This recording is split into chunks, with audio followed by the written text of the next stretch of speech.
How's that beat making session coming along? Oh, it's good, man. I'm loving what I'm doing. That's what's up. Are you doing that live every time? Well, I just hit 1,000 followers, so Oh now shit. I'm gonna start doing some of that live. Just kind of basically sitting there playing through a speaker and seeing if people want to listen in, tune in, chat. Trying to open up the live interaction. Yeah. So, Sweet. but that's new. I that no, that's awesome. Yeah, because I remember you doing your like Sunday thing.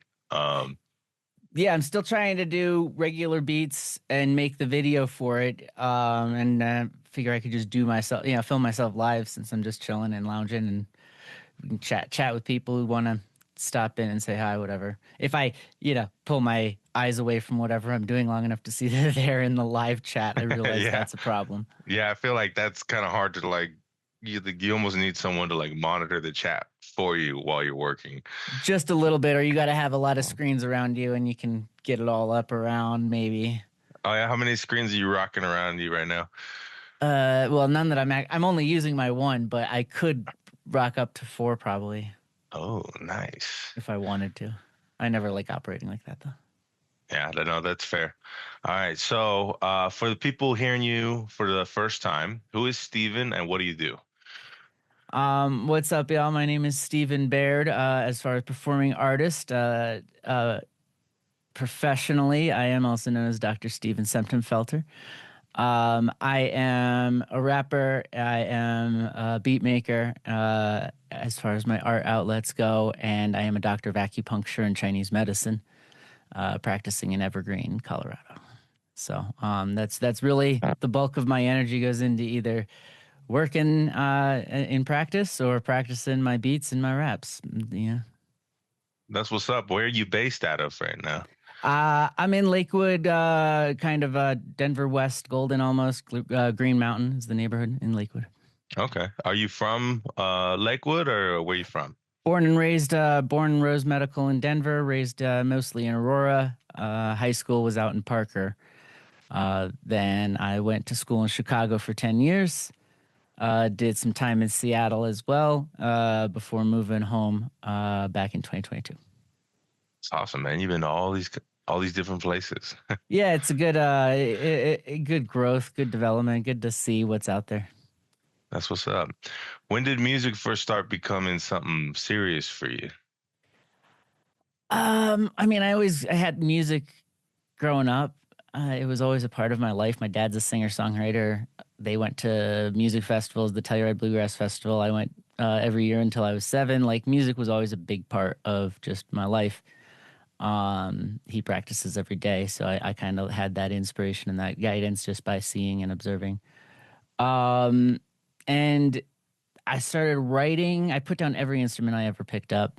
Probably meant for more for words. I started writing. I wrote my first raps in like middle school, but I was really depressed, and I think it definitely helped save me in a way. But then it disappeared for a while I tried to figure out who I really was until I got to college, and then I started to really come out of myself, and it started coming out one day that writing, and then making the beats was the COVID project. I had enough time to just sit down on GarageBand and on the iPad and figure it out.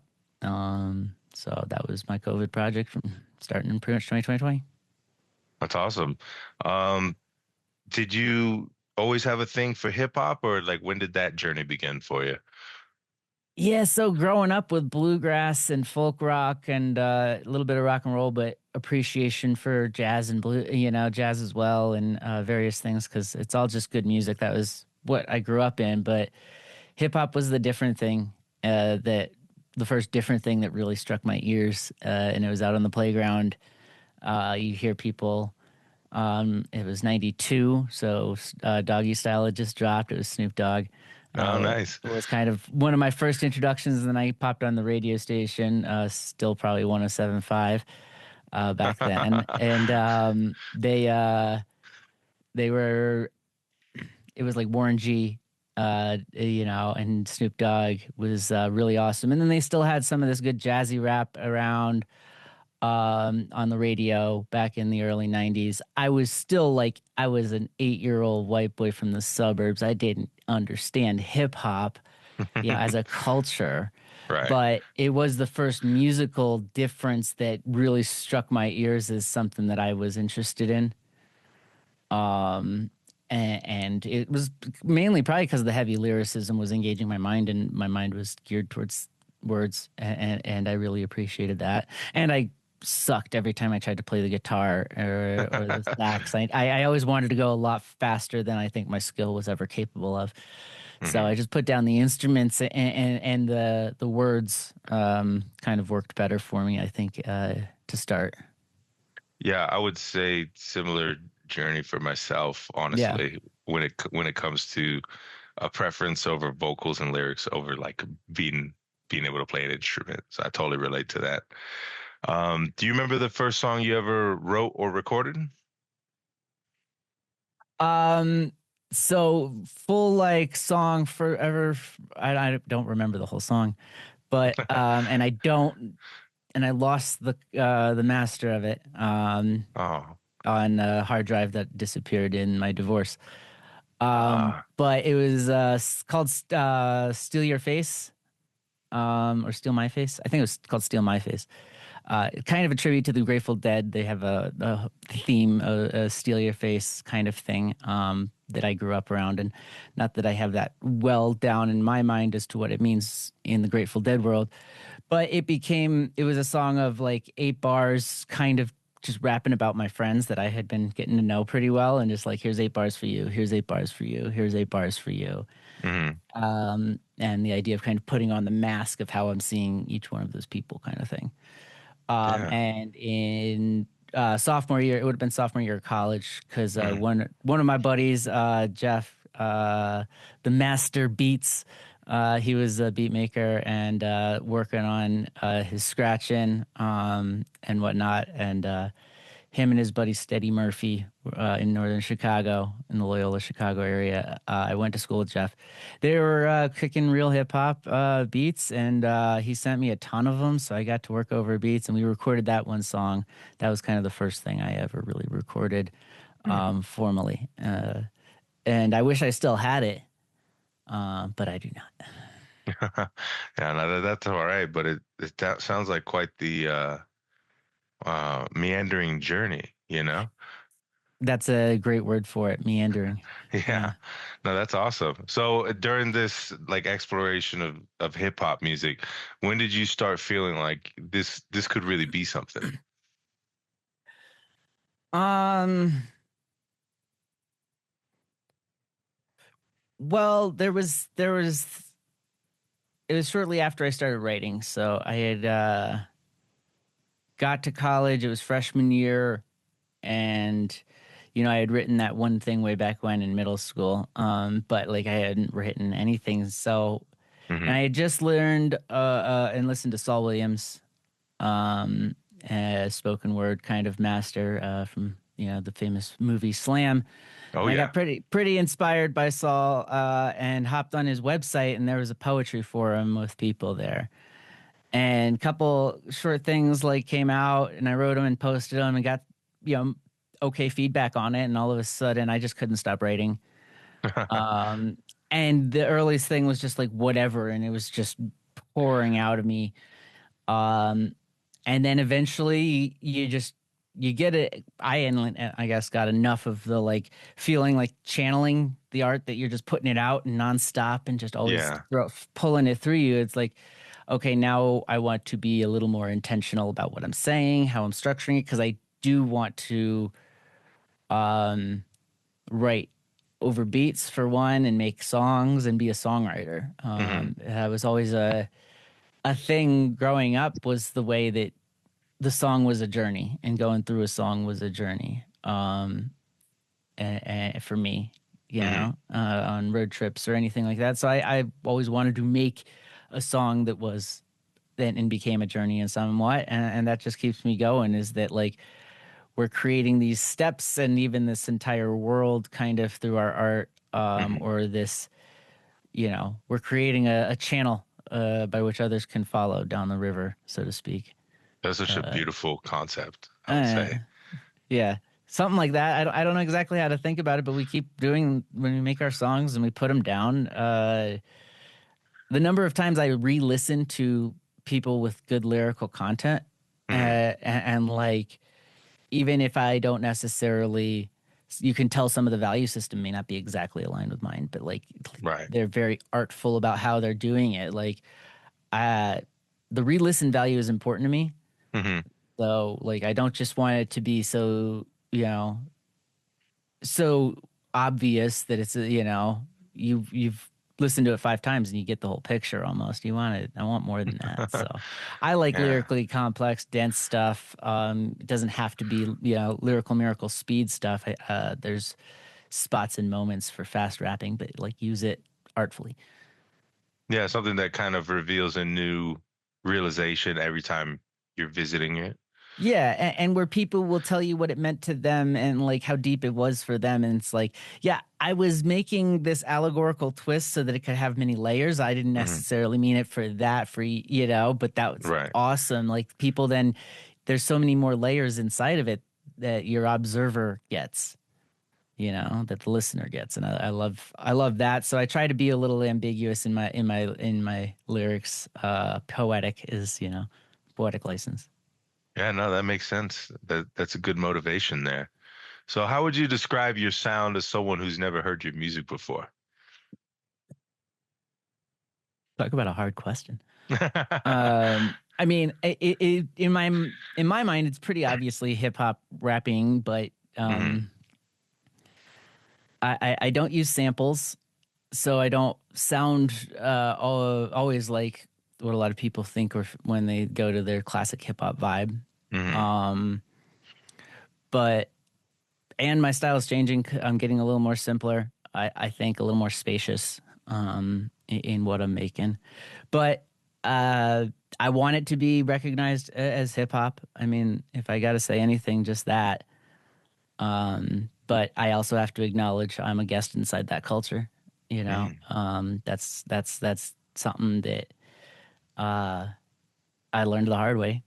But you have to go through it and grow to respect the culture to be a part of it, I think. And if you're going to be a guest inside of it with appropriate understanding of it.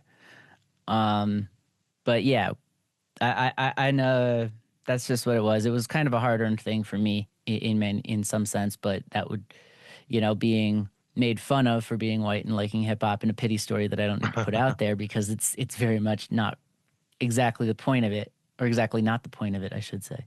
Right. It's just humbling myself to understand what the culture means and what it's about and why it says what it says, and why I have to understand myself as kind of a guest if I get to be anything. Yeah, what would you say that what the culture is about for hip hop, as a guest? Like what's your perspective on that? At the core of it has always been empowerment of the individual against the system, the tyrannical outside external. It's just and it goes that micro to just the one individual against the world. Hmm. And the empowerment of that one individual to understand their own value, to be in that world, to contribute to that world, Yeah. to impact it in many different ways, and then to be reflecting on it in an artistic manner. Like, and in that you understand kind of just you start to understand the larger dynamics, and then you start to see the oppression that really, inspired the true art of the Americas, which Yeah. is black or melanated art. Like, I mean, it's indigenous art, and it is black art for USA, where it's jazz and then hip hop. Comic books was everyone, but like Yeah. those are in my mind, kind of the uniquely United States of American arts. But Yeah. yeah, it's just there is this. I have to justify my existence, but fuck you for that almost thing that I feel in all of it. Yeah. Even in the most beautiful and subtle way of an indigenous artist doing something that I'm not. connected to hip hop or anything, just, a painter or Hmm. something, putting it out there and like saying, this is what, my connection is to reality. And it's not defined by these systems that seem to be imposing themselves on me. Yeah, I think that's a a very stark realization, but I would say important, to recognize that power and everything. Um, there was a phrase that came to mind was like existence is resistance, you Mm, know? mm, I feel mm. like that's pretty appropriate to hip hop and what you were just saying. Um, so kind of bringing that into the next question here, what are some common themes that keep showing up in your lyrics? Um,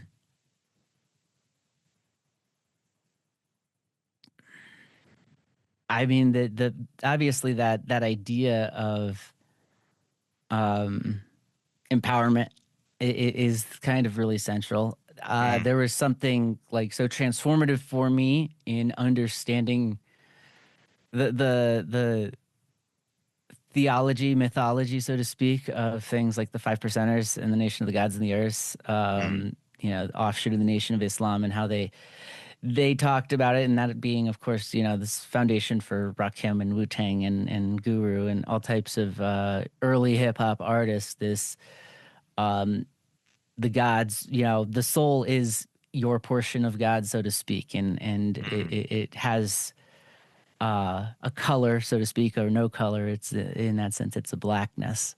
So the Hmm. black man is this non-colored or black, the soul in some aspect that I had to maybe reach for a little bit. I acknowledge to understand, but to then and I have to say that humbly. I know that it wasn't meant for me. It's not a message meant for me, but like Right. to see that and then to see and understanding the value of the woman as the source of life, the earth itself as the place on the very firmament on which we grow, Right. and like then from that being happening while I'm doing a lot of theology and philosophy and mythology breakdown in school with my undergrad. I was a religious studies major, Hmm. and that really shows into the yin and yang of things, and that led me into my acupuncture world too, Hmm. in some sense of learning the meta of it all, and a whole bunch of that. And there's part of me that's written this lyric before. It's like I became the Doctor Strange just so I could make the mythical claims. Like I went and learned all this medicine and learned all this stuff just so that I could, make these claims on a microphone with, poetically that are what we do is as rappers is make ourselves into superheroes, or as poets even, Right. whether it's super villains, superheroes, or, whatever, all the spectrum in between. We that's the poetic license is to build the mythic on top of the real. And like so, all of that came like I want us to really own each person who listens to own that they have their own true divinity unfolding, and that they are masters of their own realities in many ways that they don't understand.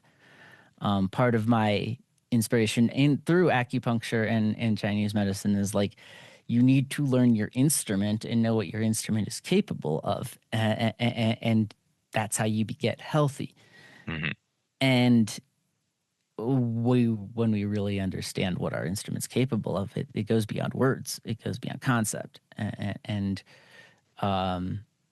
that's something that we need to always hold on to and be reminded of, and that's why I make music for it, because that's what gives me you know the conviction for the day. I mean, to go forward, particularly in the fucking craziness of World War III that's kind of happening now. God help us all. Yeah, for real. Well, what do you want people to feel when they hear your music? Encouragement, hope, strength, mostly. Yeah. Yeah. These are all good. These are all great, especially in these times that you're describing here. Yeah. Well, that's that. I mean, even I, when I go and pull on dark spots like of my own self and whatnot for my, and I pull from that palette. Hmm. it never ends there. I'm always turning it, but it's part of the, I don't know, the drive as a doctor too. Like I have to keep pushing us towards health. Right. Like, um, like that's I just always have to turn it towards that when I'm doing. If I'm talking shit about someone, I take 8 bars and I talk about where the specks in my own eye. Something Mm, like that.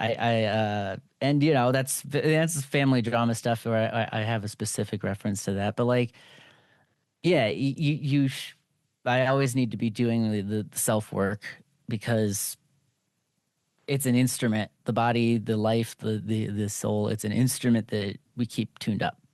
right. And the better tuned it is, and the more clear the sound, or the what you're putting through it, what you're trying to put out there, the more clear that comes through, the more clear your instrument is, or but vice versa. Yeah, I So get you.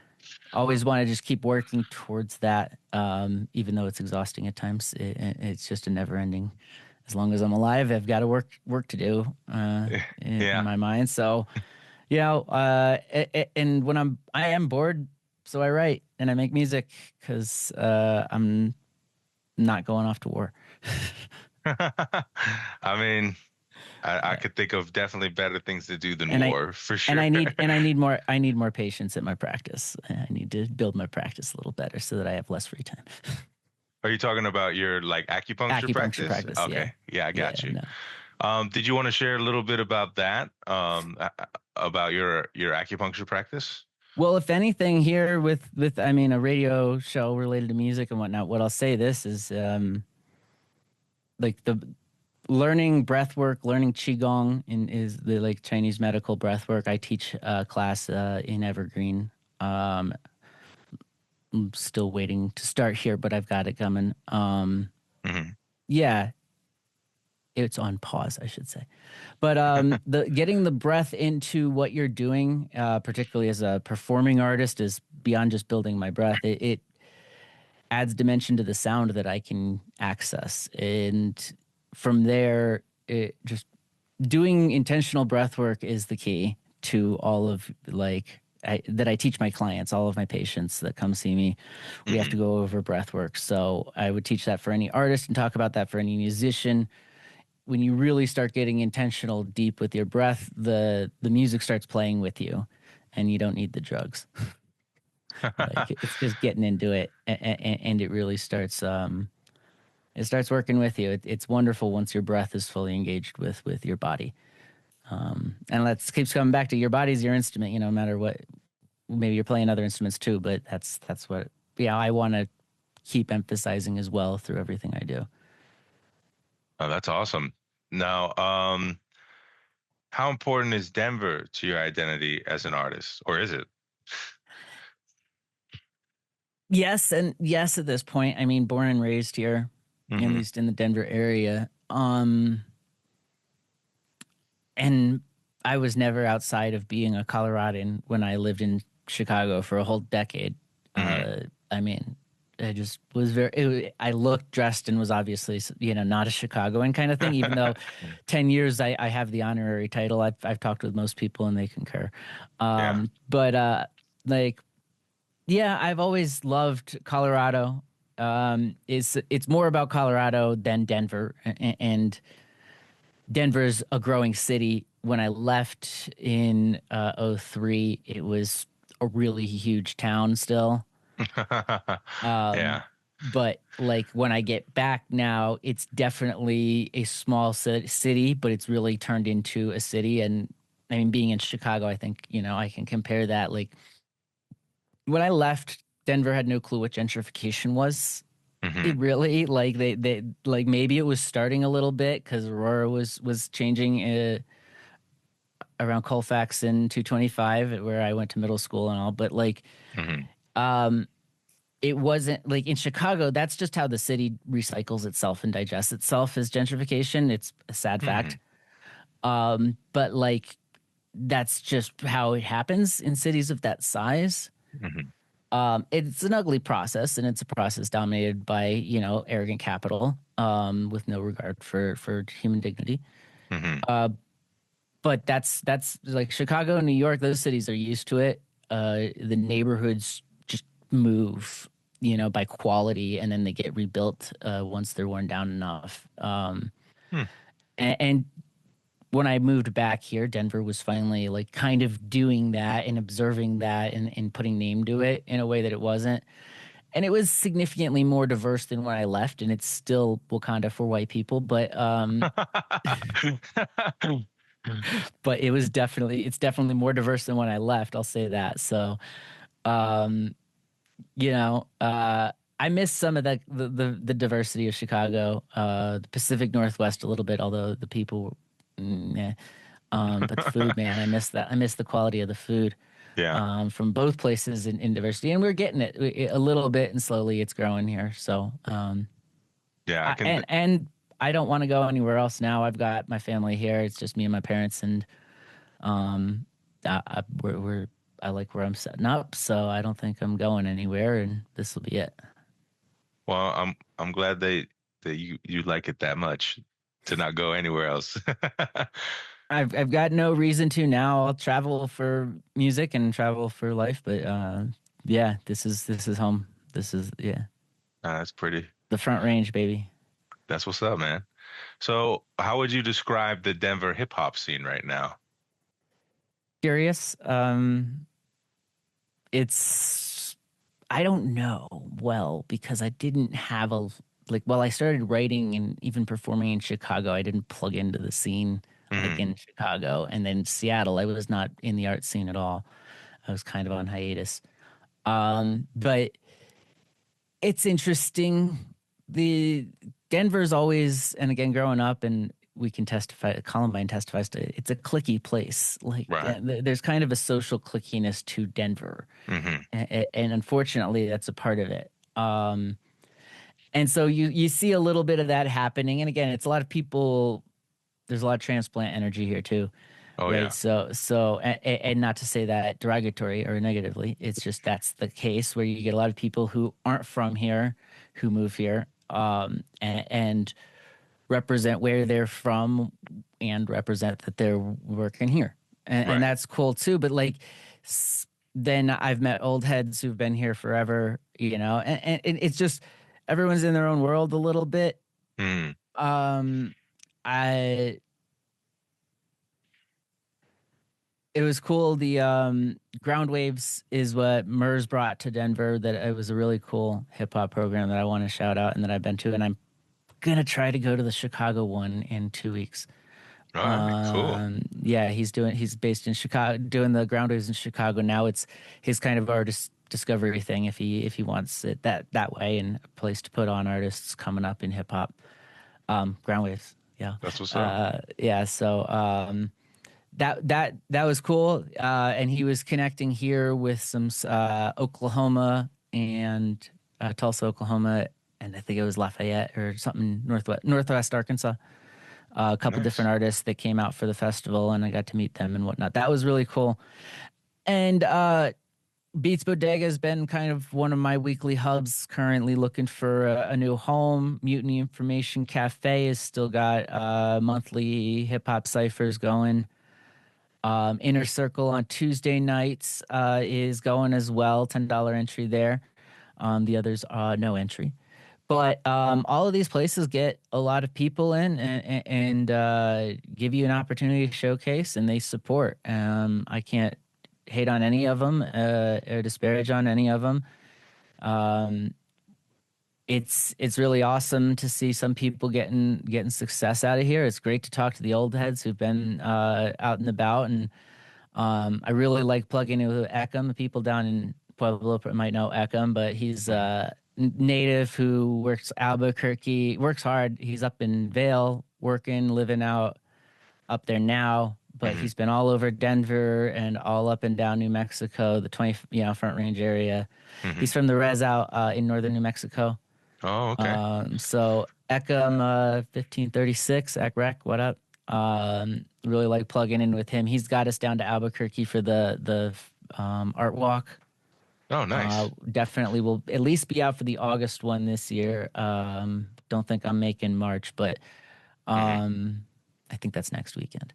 But yeah, that was really cool last year to go down there with a bunch of people from Denver, the Beats Bodega people, the home team, um, and all that. It was really cool. So I've seen community, come together, kind of shift, come back together, um, have its own divisions, Hmm. and then other places where it's like, all right, we still live here with each other, and it's not exactly a huge place, so let's just keep getting all along with it, and yeah. Oh, that's kind of my summary there. No, that's what's up. On that note, it seems like you were already shouting out some artists, but what are some other local artists that people should be paying attention to? Word. Yeah, so Billy V. First, I'm going to shout out my guy Billy V. Um, he's definitely been a really good supportive friend. I think I got on his track on his upcoming album. Check him out, guys. Billy V. Lot of great energy. One of the better performers I know. Bojack Carter, young cat, just turned 21. Truly a Denver guy, El Salvadorian Jesus, as he's known.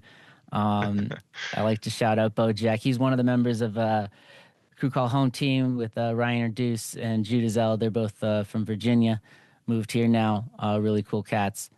Nice. I'm gonna shout out. Let's see. I mean, I want to shout out Face Defeat for putting on Beats Bodega. He's from New York. He's produced for Hmm. MOP and a lot of old heads. MOP is the one I know for sure off the top of my head. But he's been a real strong representative of him in Tall City, making sure they're holding down the New York spirit for hip hop here. Um, That's awesome. yeah, then I mean, there's a bunch of bigger names locally, at least as far as the Spotify streaming game goes, that people recognize. She who won't be named, much love to her. She's a grinder, out there working hard, raising a baby too, and making it work. So those are some of the people putting on hard for Denver in hip hop. There's a lot of great other artists up here. I love the Corner Beat open mic. I want to shout that one out because my brother Q hosts, but as far as just diversity of talent, singer-songwriters, a lot of poetry is welcome there too. Q himself being more poet than he's a performer, but than anything else. He's a poetry performer, Right. and he puts on the Corner Beat weekly. The Corner Beat's the name of the cafe. Hmm. Monday nights, and I just love that open mic as far as kind of a variety of sound and feel, intimacy. He makes sure you're listened to. It's not a loud bar. Hmm. And he welcomes hip hop. He himself is a hip hop head, old school hip hop head. He's like 15 years older than me, so he's in his 50s. Um, yeah. So that's a spot here in Denver, particularly that that, and I mentioned the Mutiny Information Cafe ciphers. And Yeah. Beats Bodega is currently looking for a new spot. Yeah, go call that out. Okay. That's awesome. Yeah. Appreciate all those call outs. Um, Speaking of performances and places to perform, I guess, what's been one of your most memorable shows or performances so far? There's really only one. It's the Rooster Fest, the first Rooster Fest. We've had two now. So year before last, Rooster Magazine put on a larger music festival, an art festival, and Murs through his Ground Waves program, with Eli and fucking a three melancholy gypsies, 3MG. Um, I'm forgetting that other living legend. Anyways, three of the living legends. They headlined, and I got to be the very last edition, first opener.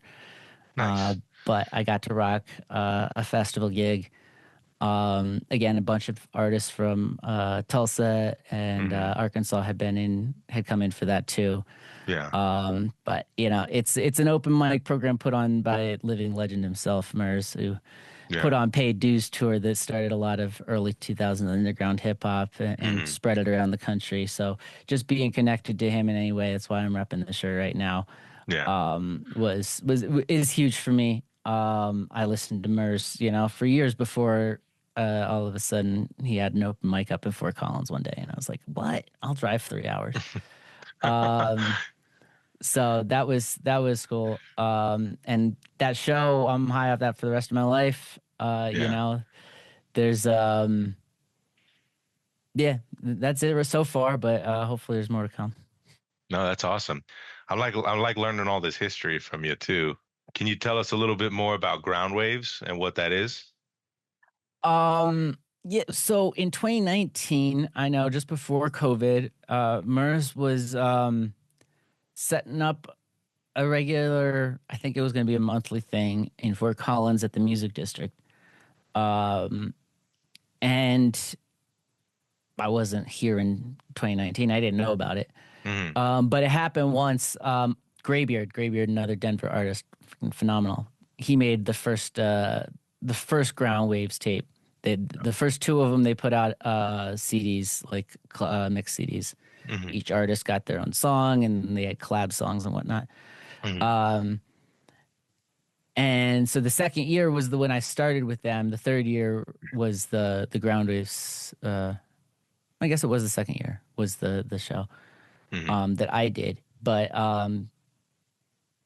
yeah, so he started that in 2019. They got it to tape. Then COVID happened. He tried to come, or he came back in 2023. It would have been like winter 2022 or early 2023. Hmm. Did one up in Fort Collins, the beginning of the year, the end of the year, and then the next year he moved to Culture Street down in Denver, and did Ground Waves in 2024 there. Um, so yeah, and now he's again he would do a weekend here, open mic type thing. Hmm. He would do one in Arkansas. He would do one in Tulsa, and then he invited a bunch of artists that from that to Thought Fest in L.A. So I know a lot of people who got to go there. Hmm. And then he put on the Rooster Fest thing here in Denver, and then to continue it, he took most of last year off and started up in Chicago this year. And he puts on, so there's an open aux for beat makers. There's then an open mic. You go and you do, I think it's one or two songs. Hmm. And it turns into more, he's got more going next week too. I think maybe a break battle, another night, a kids night, because he's got kids and he gets the kids involved. Hmm. Um, but he's really putting on for just, real hip hop culture, and wherever he's taking it, and he's trying to find and put on for artists. Yeah.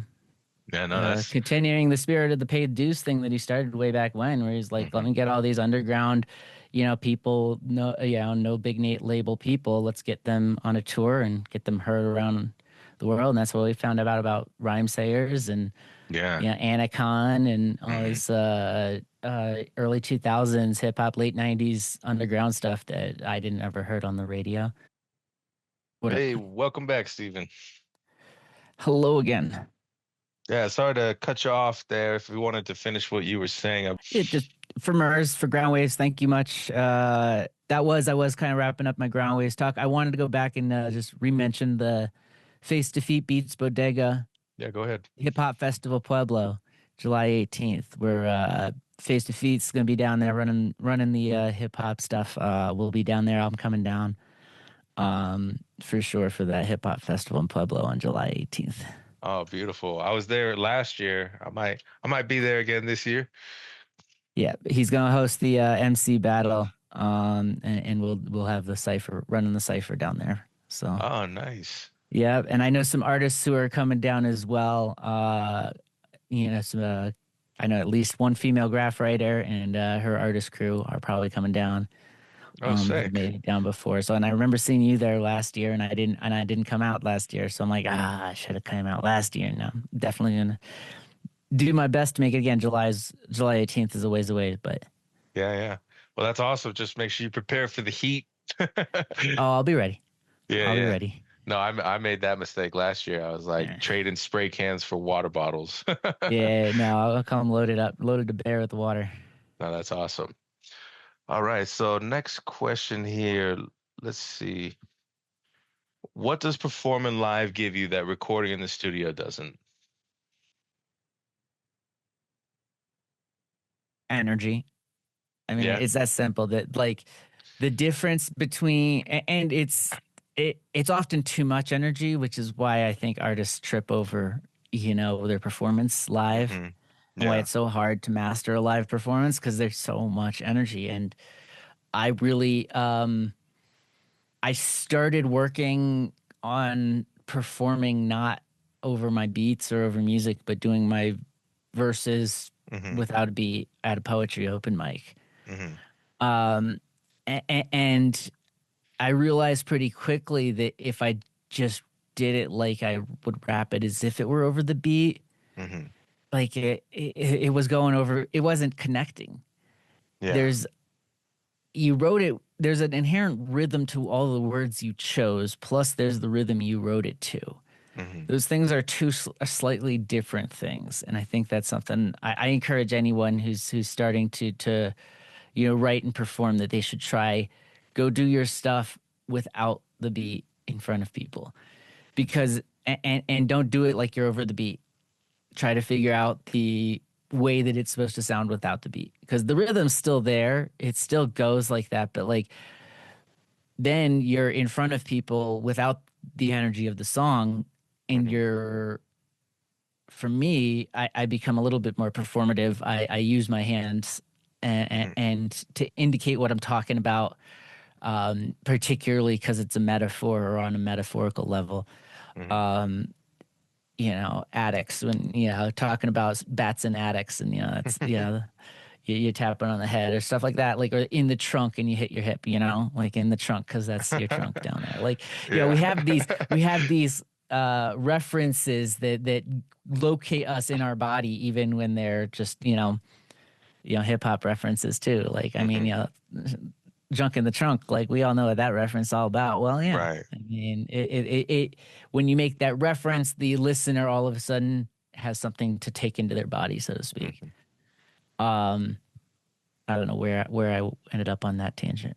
Oh no, But that's all right. Well, one thing I wanted to follow up on that too was like, so the value of open mics for the hip mhm. hop community. I don't think a lot Yeah. of people really make that connection. They associate it with just like poetry or like spoken word type stuff. But what would you say the value of open mics is for the hip hop?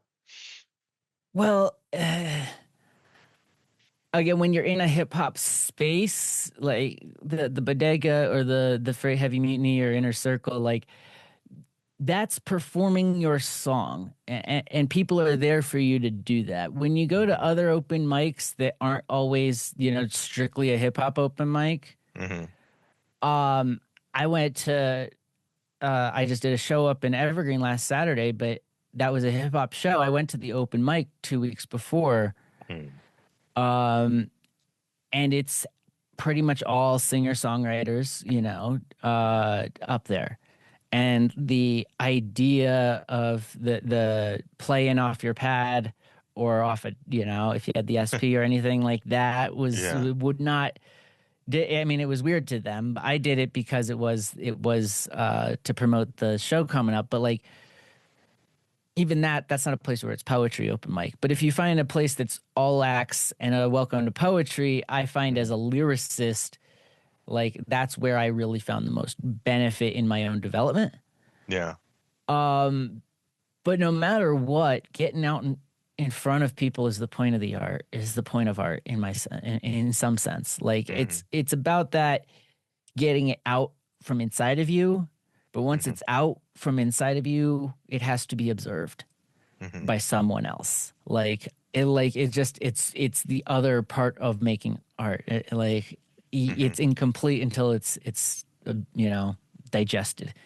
Yeah, I get you. Um, so it's about that, and then I mean just taking something you've written and reading it loudly or loud enough that people can understand you and see what you're saying. Like there's still this catharsis that I love about the open mic too. And for me, a practiced artist, it's not always the same. Every now and then, a new song that I've worked on will pull that on out of me. But like, when you see people who are beginning their artist journey at open mics, whether, they're just starting to really figure out their singer-songwriter work, Hmm. and the style that they're going to go in there, like, or people who are truly in the middle of or the beginning of their healing, to go and get out there and be vulnerable. Like the open mic has become my version of church, honestly. And I've told people like I've got more honesty from my fellow human beings at an open mic than I ever got inside a church. Yeah. And that to me is substance, and that to me is spirit, and that so apart from just that's the value I have in open mics. Like they're that big for me now in a sense. Like that's Yeah. the where I connect with other souls, and where other souls are vulnerable enough to see if others are willing to be connected, to connect to them. Yeah. Like and sure, it's art, and art is putting up something, an edifice, as some people would argue or whatnot, but it's still something you're creating, and you're being vulnerable, putting it out there. So it's like I truly value that for all my sense of human connection at this point. That's Like awesome. it's pretty much my social life outside of anything else. It's I go to and I get real good connection, authentic connection with people. Yeah. So That's beautiful, man. So when you're creating, what usually comes first for you? The beat, the hook, or the bars? I the bars and the beats, they come separately. Yeah. Um, in most cases, yeah. It's at this point, making a beat is a daily practice for me. It's half hour to 45 minutes in the morning, and I get a nice solid 5 layers, 6 bar or 8 bars or 16 bars, progression that I can turn Hmm. into essentially one verse and a chorus if I really just stretch it out. Yeah. And so like that's almost a daily practice for me now. And the words, bars come in when I drive. Sometimes I have to hit the, talk and type thing while I'm Hmm. driving because a bar will come in and I'll just have to get it down. Hmm. Um, and then some of those bars, I'll work on them sometimes when I'm sitting at the open mics listening to people, and that's one of those places where like, I'll gather a little inspiration or have a little space to work on it. Hmm. But eventually they just build momentum, or eventually one of those, couplets that I wrote hits a beat, one of the beats that I made so well, I'll Hmm. try out, pull out my notes and every now and then and try them out over the beat. And like someone just hit it so well that all of a sudden more comes out. Yeah. Um, and it's just like all of a sudden I just finished a verse the other day, Hmm. like that. It was, but I put down the beginning of it. I don't know when, like how long ago, like the first 6 bars or something like that. And I just came back to it with this new beat that I had made and was really liking. And I was like, oh, this could work. I don't know Hmm. if that'll end up with that song, but I finished a 16 because of it, you Yeah. know? So that may end up on a different beat. It may end up on that beat. That may turn into a song. It may not. Yeah. I have a couple, couplets that are good for choruses sometimes or hooks, and sometimes they're just not, and they turn into something else. So Yeah. I would say that that's definitely one of my favorite moments when it comes to writing lyrics and stuff like that is when um it kind of daisy chains into something else, yeah, yeah, yeah. or like it comes into full fruition at that moment. Um Just the momentum all of a sudden hits, yeah. right? Like Yeah, I like love there's that. this things come together, and all of a sudden there's momentum where it's like, oh, this concept, and then this concept, which just your poetic license that maybe whatever, but like it just keeps going. You're like, I've got Yeah. something. I don't like. It's literally you're feeling a buzz that you're like locking onto, Hmm. and then like it pours through you in a way almost, or into Yeah. the words and into the song and all that. Yeah, I love that. So Yeah. where do you usually get your inspiration from when writing? I know you mentioned open mics. Is there some other sources that you'd like to mention? Well, there's always, I mean, again, so I'm always trying, I guess, to take whatever cool phrases are coming in to turn them into either some sort of self work, Hmm. and reflection, or probably some sort of commentary on, the world. Hmm. Um, or if it's more like commentary because hip hop has this spirit of like talking to you and insulting the listener, or talking about the listener in a way. And, Yeah. and like, I mean, it's so funny how you'll come back and listen to your song and you're like, oh yeah, I'm totally rapping it myself right here. Like I am so much the victim of my own lyrics right now. Um, which I love too. But Yeah. it's just like that's self work, even when it's working on the things that I'm conflicted about inside my own community. A lack of integrity from other people at open mics or whatever, and how they behave. It's things that might get under my skin a little bit. That'll Right. come out, but it's not. It's also self work. It's also like, all right, where's that for me? Why am Hmm. I making assumptions here? Right. I've got some, there's always family stuff or health. I've got I love to talk and reference the bumba clot. I have blood issues, and so health issues Ah. can be a thing like that you draw on. And again, as a doctor, for me, I am always pulling on that because I'm trying to push towards better health for all people. Like I want people in their body, I want them in their breath. So it comes back to how do I tie whatever concept is back into your breath, into breathing, into your body, and how you treat your body. Um, because I need the reminder myself, maybe, but like, Right. 'cause I'm not as consistent as my, station might imply. Hmm. Being a doctor, it's like I'm not a super disciplined person with all of my self care. I need to be better at that Right. always. So, I write it out and then I live it out a little better. But it's always a struggle to always do the stretching twice a day and do your meditations and eat the healthiest stuff and all that. It's an all constant work to tune the instrument, but Oh yeah. so it always keeps coming back to that. And then there's I know I have a certain privilege, like I've said, as being a guest here. I'm a white boy raised in the suburbs. I'm not really, privy to the world that hip hop was born from. Right. So I have to be ever mindful and cognizant of those privileges and the structures that separate us as people. I Hmm. realize my lyrical content and everything is probably more for college kids, not necessarily for the streets or anything, and I get that. Yeah. Um, but it's just like, yeah, I don't know, staying true to these things is something. It's a constant process, so I always have substance to work with because I always have a process to be working on, Yeah.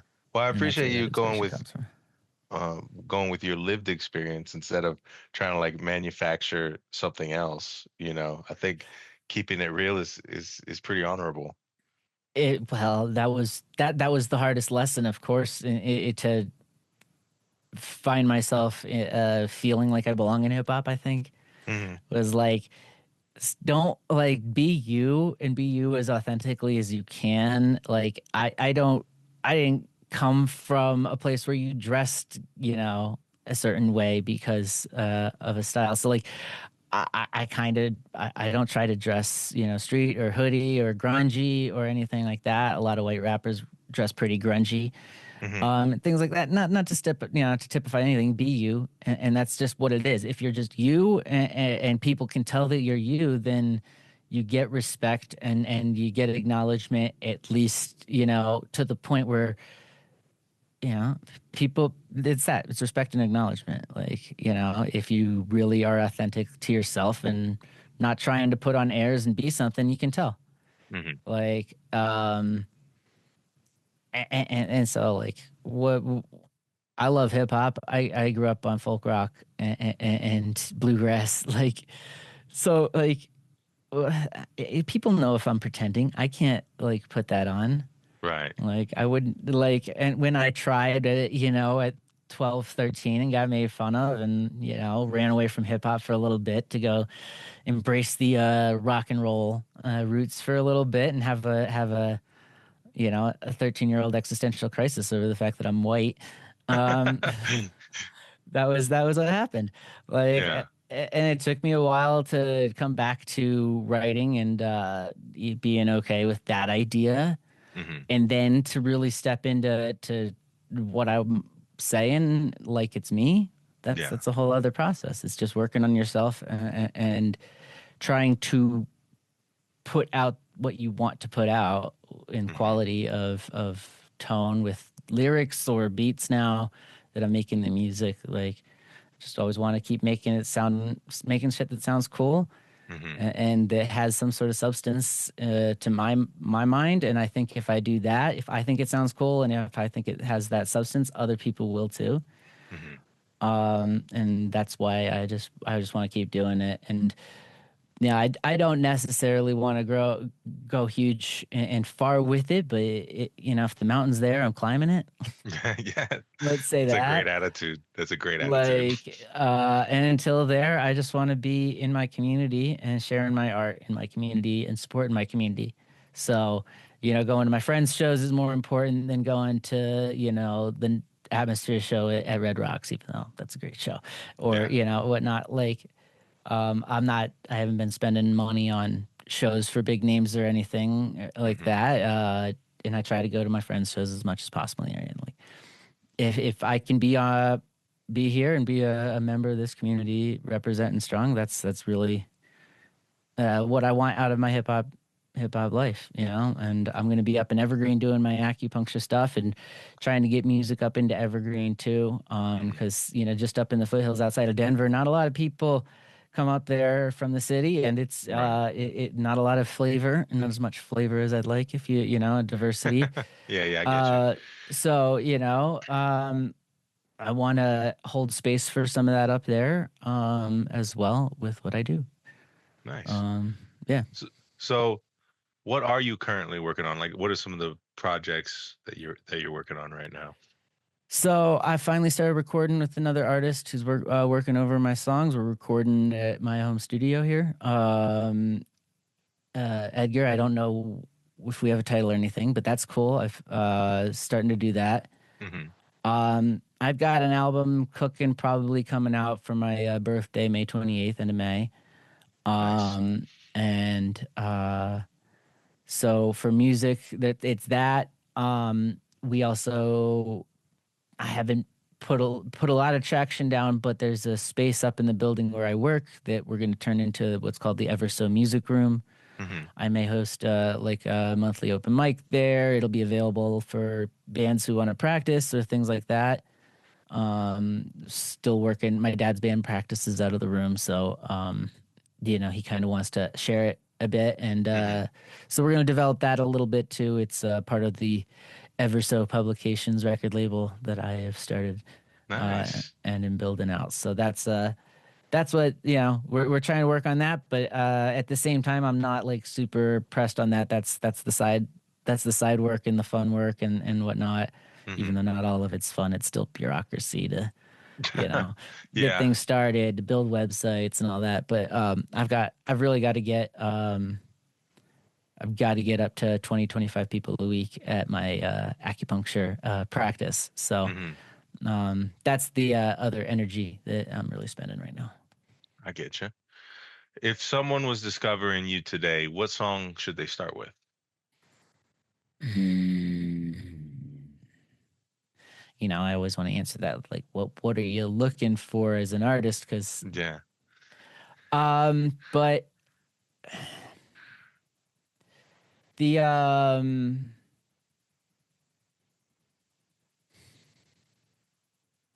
I'm gonna put out 4 singles for my last album that's just on Bandcamp, and I'm gonna get those on streaming here. Hmm. Um, there's a song out there called "Laying Hands" or "Hands on the Corner." I think "Hands On." I forget right now, but the opening monologue is from my cousin Hannah, who's a pastor, a queer pastor in LA. Hmm. She's at Hollywood Methodist, and she's a big hero of mine. And that song's kind of would sum it up. I'll make sure I have the actual title for you. Okay. Um, But yeah, she's a pastor. She set me off with a little mini sermon. And it's basically we need to heal society. We don't need to heal people. People, we need to start seeing people as healthy or healed, as perfect as they are. They don't need to be changed. They don't, they're not all defective Hmm. kind of concept. It's about healing the corner society. We got the common song, The Corner, Hmm. kind of hands on the corner that I'm referencing. It's we got to heal community. Hmm. And that feature in my cousin, who is a big hero of mine. She's been a civil rights activist and protester out there on the front lines. Most notably for Sandra Bland, but for immigrants down on the border too, and bringing them real ministry, real love. She's out there living it. Liberation theology, and so she's on there. So it's a family gig, and I feel that really kind of puts my heart out there too, in many ways. That's awesome. Yeah, not too many are collaborating with their own folks on here. I Um, got lucky. She hosted open mics in Houston for a bit, so she's an honorary. She's as looks like me, but she's an honorary member of a black sorority oh, for the work she did with Sandra Bland I got after you. Sandra passed. So Right. yeah, she's got that energy to come in. She knows what's up. That's what's up. So speaking of collaborations, what would be a dream collaboration for you, locally or globally? Uh, I mean, Aesop Rock is my number one. Yeah. Um, and yeah, getting access to the ASAP Rock world as far as he's pretty isolated in his world now, making his stuff and with his cult following. Yeah. But him and homeboy Sandman just put out the fourth Lice project 2 days ago. Oh, Um, homeboy Sandman, if you don't know, he's coming to Littleton beginning of April. okay. But one of those other moments, I couldn't call it my favorite show because it wasn't my show, but it was an open mic after one of his shows. He put on like an art hip hop show up here. Hmm. And there was an open mic in the park on a Sunday, and I got to freestyle. And he asked me to go 4x4, 4 for 4 on the Hmm. freestyle. But then Yeah. someone else finally decided to get up and participate. So we never actually got to go 4x4. Ah. But I like just the idea that he asked me to. I'm high off that Hmm. for the rest of my life. And then at that same thing, Decca he lives in New York, but he's from Colorado, an Yeah. high level lyrical artist Oh yeah. as well. So he was there. Homeboy Oh, left and Decca came back. Decca came with his and they were hanging out. So I got props for my lyrics and what I shared on the mic from both Decca and Homeboy wow. Sandman. And I'm high off that for the rest of my life, Yeah, what a day. as high off of the fact that Murs put me on for Rooster Fest. Like, Hmm. so, yeah, I've been Decca, Homeboy, or Aesop, would probably fit up there in my current, favorites, for people that, um, are not a part of what I know, like my local people and crew that I Hmm. love. I loved collabing with Billy V. Hmm. And collabing with some other people too, here and there. It's been Hmm. real fun. So, yeah. But I would put those three up there: Aesop, Homeboy, Sandman, and Decca. No, that's awesome. So, what has been one of the biggest lessons music has taught you so far?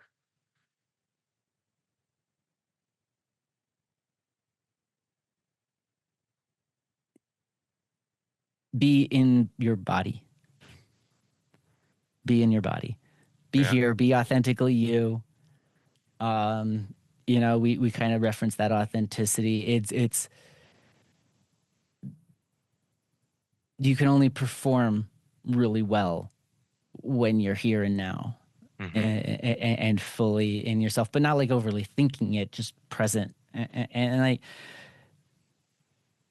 through music, I've learned a lot. Again, it taught me breath work in a way because I started taking my breath deeper into my body, and but doing it while listening to music, hip hop and jazz and rock, and like you can play with music without the drugs. Yeah. with just your breath. And when you have both of them, because that was college and I was experimenting, Right. um, then it gets really intense. But like, yeah, when all of a sudden that type of experience shows up because you're doing breath work and just listening to music and you're not, high on pot or anything like that, you're like, Hmm. oh, it really is about the breath work and being in your body. And again, my mind will take me out of my body quite easily and think about other stuff. So it's Hmm. just always coming back to that, is I think what music has taught me most of all. That's a great lesson. Follow the music was one of those early like platitudes that popped up into my subconscious that to give me some guidance, and it led me into a whole field of medicine, and then it led me into writing and all this other stuff. So it was just follow the music. It taught me to be here now in my body, Hmm. and to use that instrument for what I feel I need to express. So, Nice. So what does success look like to you right now? oh man, long term success is the ultimate long term picture. I mean, be audacious. The universe will respond to your audacity.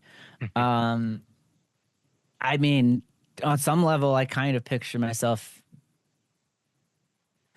I don't know if I want to plug into the level of that high of artistry, but like a Rick Rubin person to work with people on getting into their body as a doctor of acupuncture and Chinese medicine, as a producer, as a performer. Like I feel like I can help people create more authentically Hmm. i- in that sense. So kind of I would love to be able to do my medicine in conjunction with my production and, bring that all together, maybe offering, weekend retreat stuff like that, or something. I don't know. There's some way out there to bring it all together. Rick Rubin's the big figurehead of in mind that I think fits the vibe, but he's a different person than me. He's not a doctor of acupuncture, I don't believe. No. He's well studied Yeah. and read, but and he's definitely into the energy work and the hippy dippy stuff too, as much as he's one of hip hop's original God producers, and then pop music's God producer. But Yeah. it's really like he's not even making the music; he's hearing it, listening to it, feeling it, and then marrying it with the artist kind of concept. That's what he Yeah. does now. So I want to work with people to kind of find that type of vibe with, for themselves, not Hmm. necessarily through what I produce for them, but maybe through what they produce and through learning or integrating some of that Chinese wisdom, Chinese medical wisdom that goes way back, and is really about recognizing the body as an instrument for the flow of time. Yeah. I think that's very ambitious, and I think no, it's beautiful. Like on the level of ambition, I wouldn't consider it going too far at all. Like you said, some version of fortune favors the bold, right? Hmm. So Yeah. I think I would say go for it. I think the world really, really needs that, especially with like the things that I've seen in the art world of people that are falling off the track or aren't being authentic or losing themselves to like drugs and bad relationships and stuff like that. So I think there's definitely a need for that. And if you're willing to roger up for it, more power to you, man. You know? It's what I'm called to, man, and for sure. Um, it's kind of being a shaman, but maybe a little more specific. A very specific Um, shaman. yeah, it's a little more specific, a little yeah, I would say something like that. Um, yeah, it was pretty cool when I moved home. The buffalo symbolism kind of all of a sudden was all around me, and Hmm. so like that, and the buffalo healing spirit from Native American wisdom was something I had to read up on because all of a sudden there's just buffalo was everywhere. So I'm like, all right, I got to read up on the bison. Right. And yeah, so that and there's a part of that that just feels like a it's an analog to my own calling. So, I don't want to particularly claim a Native American, mantle, but uh, Right. the parallels there are pretty awesome. So, I have to humble myself to it. No, that's fair. I would say in my own um journey, I would say when I notice a sign or whatever, I tell myself, I'm like, who am I to fight nature Mm, right. at at these moments? So I really appreciate your time I and appreciate yours. you Yeah, sharing your ideas with us. Can you tell us where people can follow you and support your work? for sure. So, Stephen Baird, StephenBaird.bandcamp.com is the best way to directly support me and find my music. I have one full album, Neighborhood Kitchen Medicine, on there that I haven't got anything on streaming yet. Um, I think everything else is on streaming, although I'm probably abstaining from Spotify going forward. Okay. Um, but at on Instagram at crowned underscore lyric underscore poet, crowned lyric poet. Um, that's literally the translation of Stephen Baird. Stephen means crowned one, Baird, Mhm. bard, lyric poet. It's actually my name. I didn't like choose that or anything. It's pretty cool. Yeah. And so at Crowned Lyric Poet on Instagram, Stephen Baird on streaming platforms. And if you're interested in my acupuncture work, it is ohmevergreenacu.com. Yeah, and I remember you had something about like a neighborhood kitchen for Yeah, acupuncture. so I'm doing a community acupuncture thing down in Denver semi periodically. I held about three of them, maybe four of them last year. Hmm. I don't have one currently scheduled, but I'll probably aim for maybe middle of April, end of April, something like that. Okay. um, and get one of those. So that's a night, about 3 hours, where I set up chairs and people can come in and get some community acupuncture. I got friends who come in and do some body work, and I usually try to get a live instrumentalist in there to play either like some lo-fi beats if they're a producer, or we've had sound baths in there. My dad's band actually went in and played some of their Hmm. instrumental and some of their softer songs. Nice. Not their rock and roll stuff, but yeah, I want it to be a little spot where we can fuse the music and the artist world with the healing. um Mike Word recently put on a thing called Fresh Mode Fest up here that was pretty similar. Hmm. And him and I are talking. I might get involved with the Fresh Mode Fest thing by Mike Word, the Okay. 33rd. And periodically, Neighborhood Kitchen Medicine, it's the name of my most recent album, and it Mm. is my community acupuncture as well. And so whenever that shows up, whether it's in conjunction or with someone or at its traditional hosting place of Denver Kung Fu, Hmm. obviously acupuncture and Kung Fu, there's a lot of good overlap there. So Oh yeah. shout out to Denver Kung Fu on South Broadway, but where they usually host me. So yeah, that'll show up periodically for community wellness and healing, and just trying to get some access to people who can't come up to Evergreen and you know pay my full rates and all of that. So Yeah. my artist community, I still want to connect with them and support them in the best ways that I can. So I offer the community acupuncture periodically, a handful of times a year, Awesome. as a way to connect like that. And yeah, we had some really good instrumentalists out there too. So Nice. So we'll wrap up here, but again, thank you for your time. And is there any other final messages that you want to give to the people listening? no, not particularly, other than Pueblo. I see you keeping hip hop alive, and I'm happy about that, and I look forward to being down there in July for the hip hop festival. And yeah, that's it. Let's just hip hop don't stop. Let's keep going. Beautiful. Yeah, no, that's something I didn't really expect about Pueblo when I first got here. But then I went to that last one in the of July of last year, and um, seeing how they represent down here is very inspiring, I gotta say. It's more of the authentic environment that hip hop was born out of down there. So, it's no wonder that and I'll be surprised, Albuquerque, and New Mexico and has represented pretty hard. And yeah, that's the Pueblo, southern Colorado. Like you get into the native and the mestizo Oh yeah. populations and everything, and you get a lot of that energy and that we love it. So yeah, that feels like the most local connection, and the direction out of Denver keeps moving us down in that direction. We had Cree come up. She's from San Antonio. Connections out to Phoenix, and there's a shop out there called Trill. So like Mhm. hitting the Southwest seems to be where we're gonna grow, and they try to get up into the mountains a little bit, hit the ski towns or whatnot next winter. But yeah, Awesome. let's keep Well, growing the hip hop out here. yeah, for sure. Thanks again, Steven. I appreciate Thank you. you, Yeah, Pharaoh. yeah, you have a good one, bro. All right, man. Peace. Peace.